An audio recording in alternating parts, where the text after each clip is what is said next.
guys, welcome back to my channel.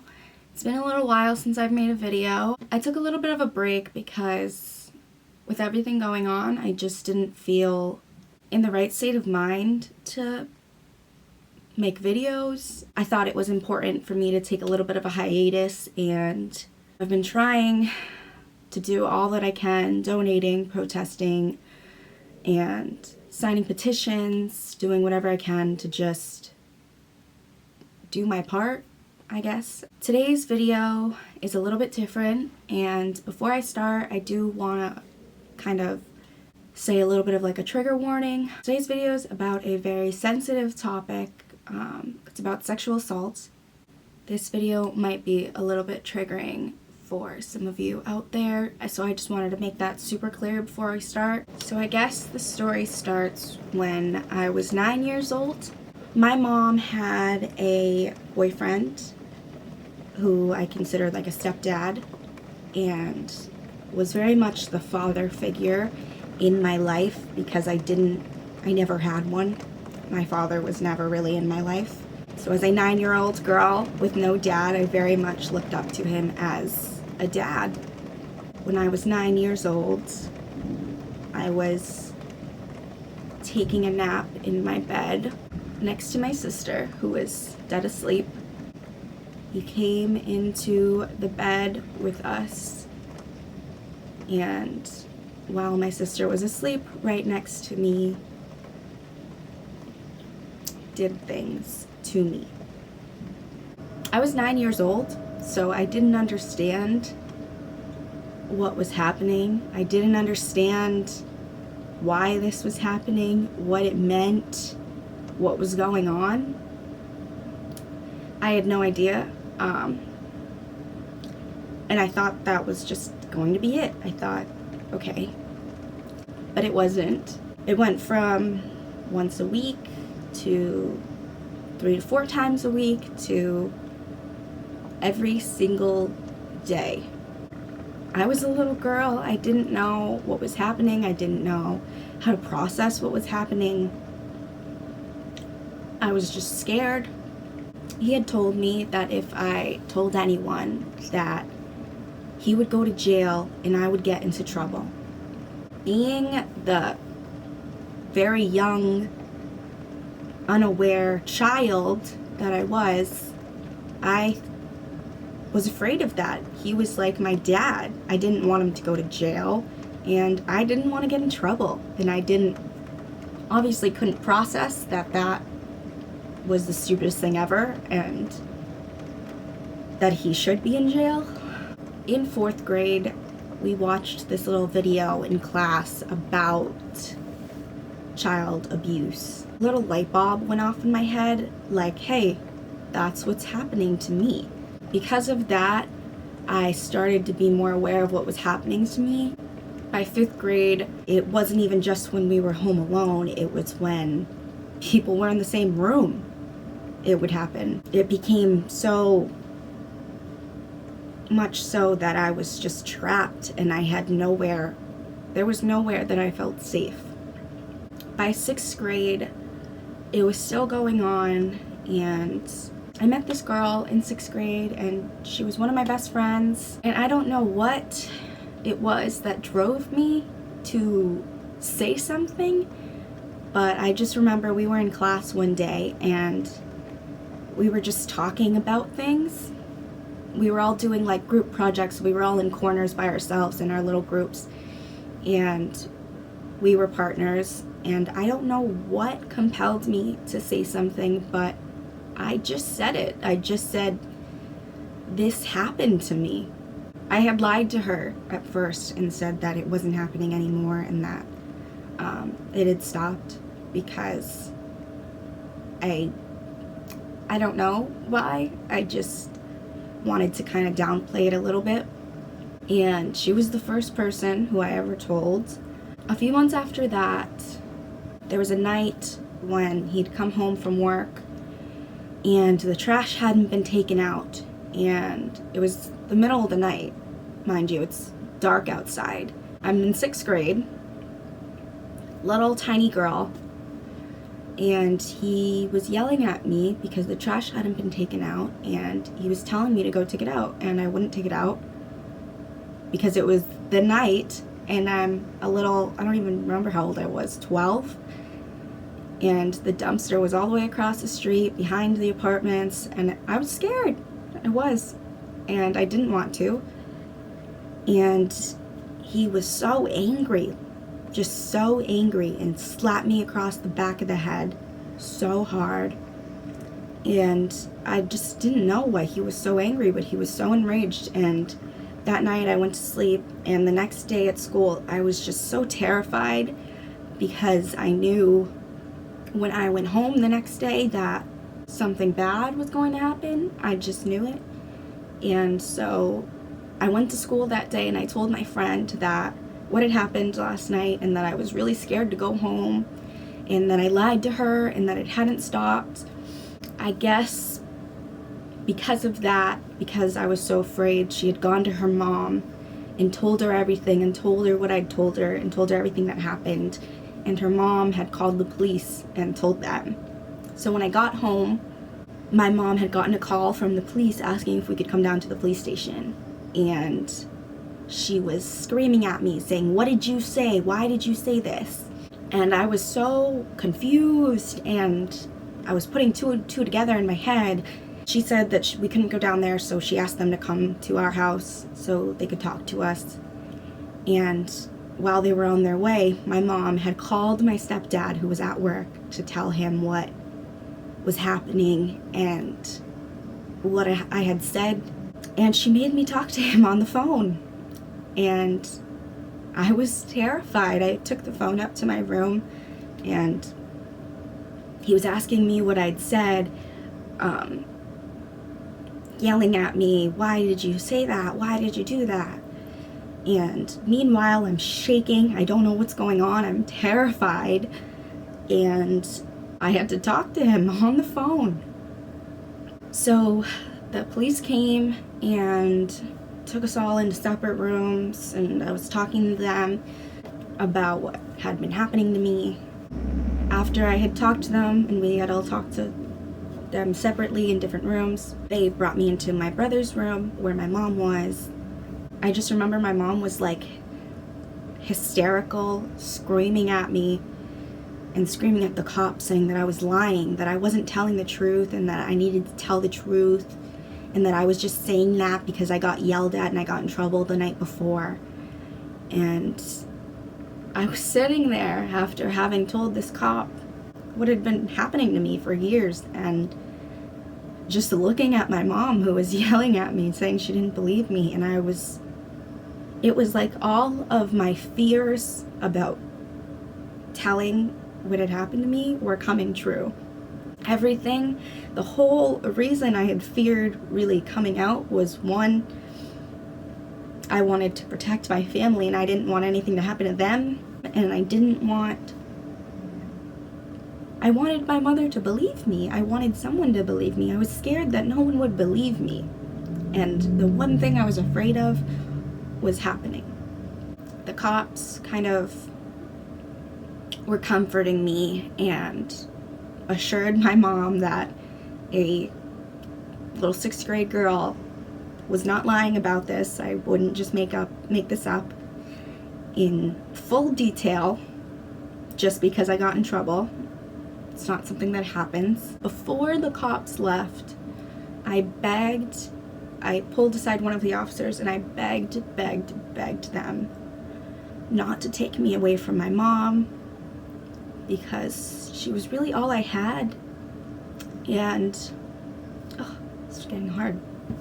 I don't know why I thought they would even take me away from them, but the cop just kind of looked at me, and I think she felt for me. She understood the pain I must have been feeling, and she just kind of looked at me, and she nodded, and she said, "Okay."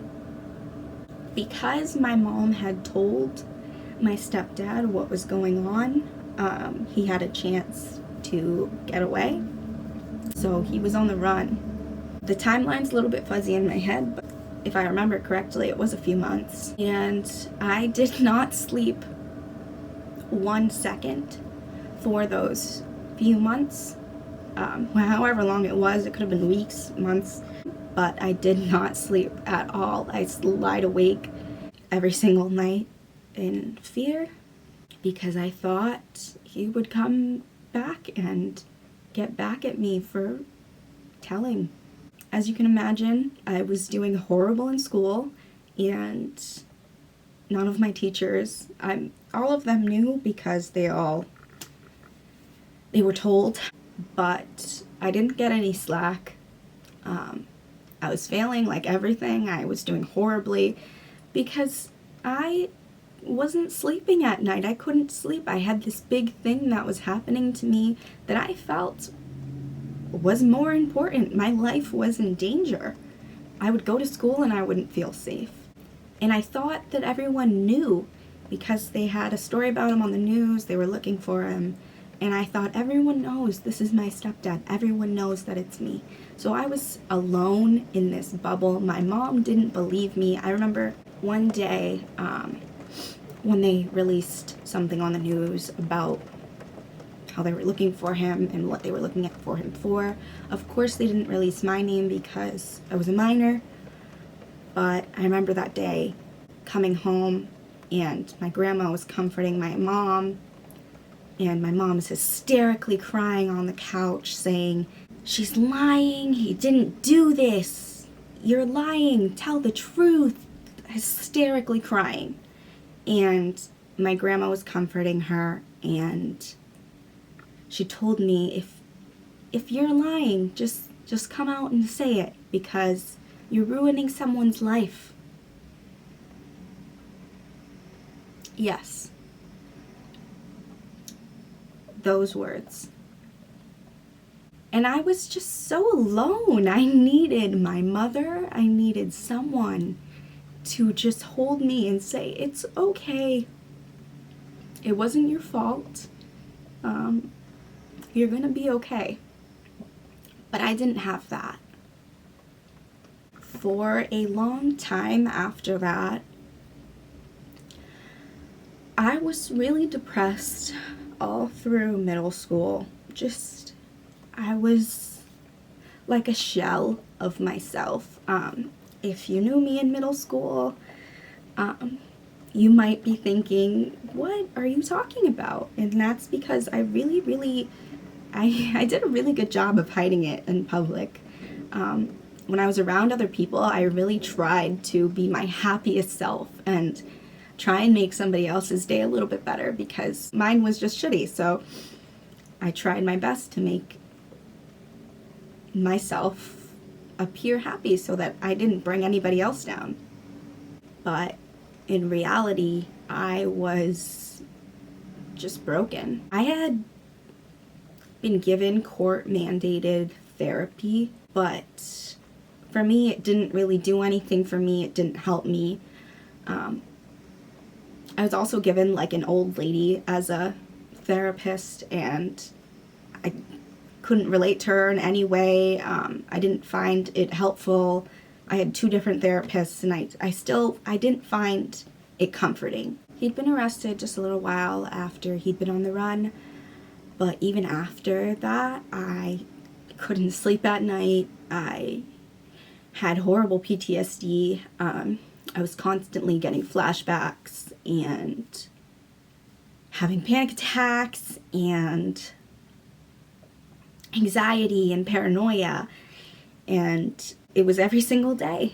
And in the middle of middle school, when it's like one of the hardest times in a kid's life, you're trying to figure yourself out, friends, drama, everything that's happening around you. You're starting to like boys and all that stuff. And I was so depressed, and I was so lost, and I was in such a dark place, and I was alone.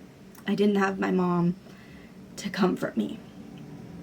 I didn't have anyone to say, it's okay. You're gonna be okay. And of course I had friends who knew about it, but they're in middle school. They can't help me. They can't fix it. I needed adults who could help me, but I really just felt alone. I was hurting myself. I was contemplating suicide like every single day.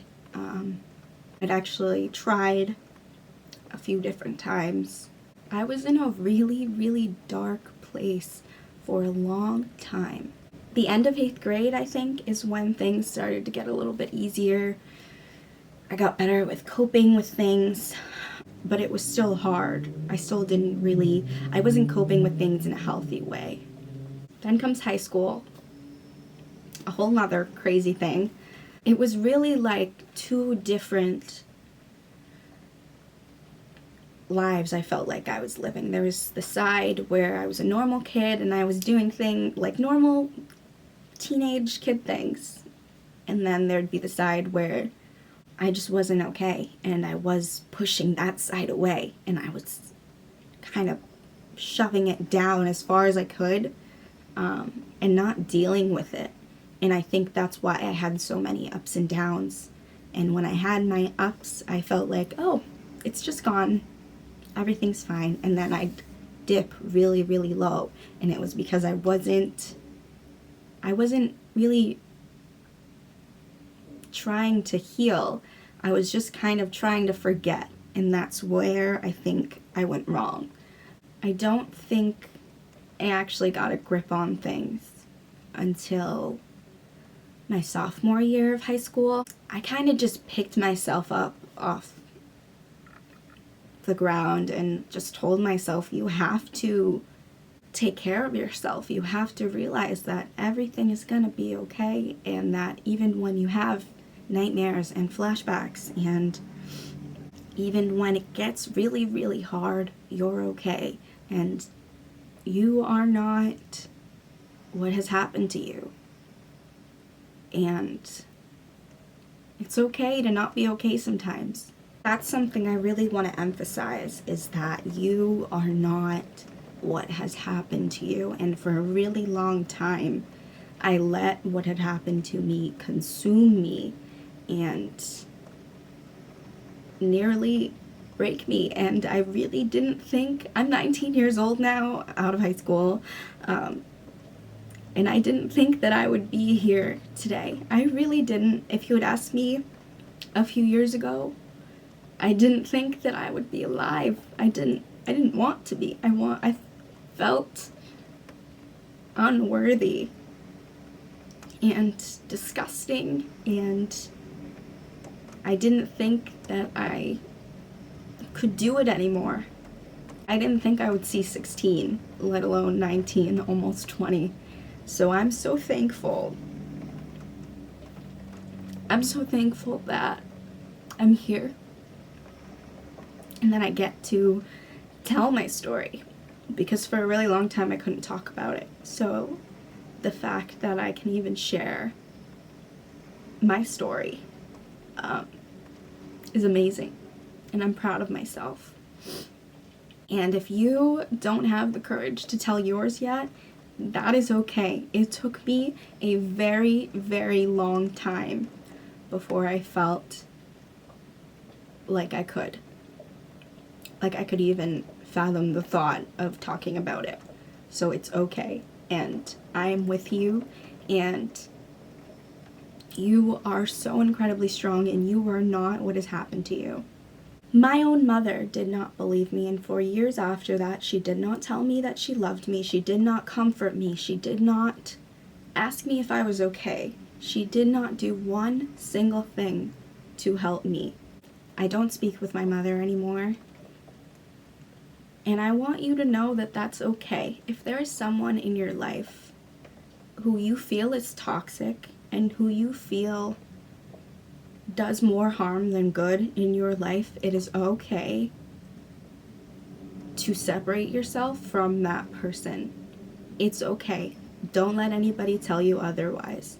I hope that with this video, if you take anything from it, is that sexual assault is a big, big thing in this country. Just about every single woman that I know has experienced it. And you may not think you know someone that has, but I promise you, you do.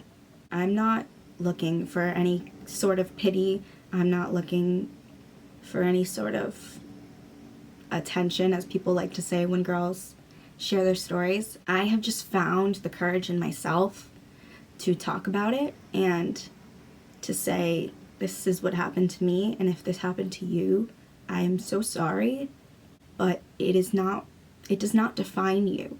You will be okay, I promise. I promise it gets better.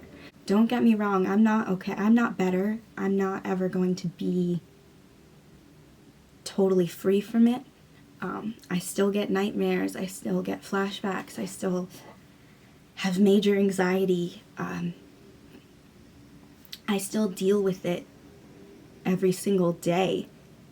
But it does get easier. It does get better. And it gets less and less as time goes on and as you deal with what has happened to you and talk about it. So that concludes this story. I do not want anybody to feel alone as I did. That's a major part why I'm doing this, because I know what it's like to feel alone and to feel like there's no end in sight and there's no one that can help and you're in this alone. I know what that's like, and you're not. I promise. If you are someone who needs someone to talk to, needs someone to listen to you, needs a friend to just be there, DM me, email me. I'll put my Instagram and my email and stuff down below, and you can reach out to me. I'm gonna be doing a part 2 of this video. I kind of just wanted to say my piece and say my story and get it out there first. But I'm gonna be doing a part 2 where I'm gonna be talking about stats and resources and different coping mechanisms and stuff like that, because I think it's something that's needed, something that's definitely not talked about enough. This channel is about beauty, and to me, beauty is mind, body, and soul, not just makeup. I want my channel to be more than just about makeup. I want it to be about my beauty on the inside and the things that make me feel beautiful and the things that make my soul happy and the things that maybe have shaped my soul. I will have a couple links down below, again, for different things you can do to help the Black Lives Matter movement. So please, please, please check out those links down below. I kind of feel weird saying this, but I guess follow me on social media. I'll put them all right here. That was a hard video for me to film, so I can only imagine how hard it is for someone to watch. This is a topic that I will not stop talking about, and we don't talk about it enough in society whatsoever. And I think it needs to be talked about more, so I'm going to. And I'm going to use my platform, however little it is, to bring awareness and help survivors not feel alone. So again, thank you for watching, and make sure you subscribe.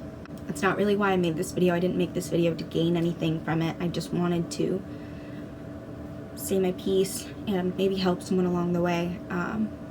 But if you would like to, please subscribe. I'll see you guys in my next video. Thank you so much.